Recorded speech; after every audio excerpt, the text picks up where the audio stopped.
আসসালামু আলাইকুম বন্ধুরা। তো ছোট্ট একটি ভিডিও নিয়ে এলাম ফেসবুক প্ল্যাটফর্মের জন্য।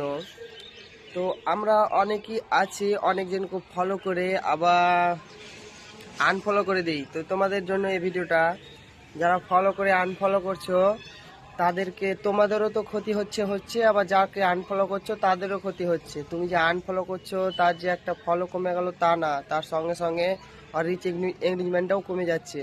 তো তোমাদের কি বলছি, কাউকে ফলো করে আনফলো করবা না, কারণ একটা আনফলোতে তোমারও কিছুটা লাভ হবে না আর ওরও কিছুটাও লাভ হবে না, ওর বরঞ্চ অনেক ক্ষতি হবে। তো ফেসবুক একটা খুব সুন্দর প্ল্যাটফর্ম, এটাকে আমরা নিজেই খারাপ করে দিচ্ছি, আমরা পাবলিকই খারাপ করে দিচ্ছি। ফেসবুকে তো কত সুন্দর সুন্দর নিউজ আসে, কত সুন্দর সুন্দর ইসলামিক শিক্ষানীয় ভিডিও আসে।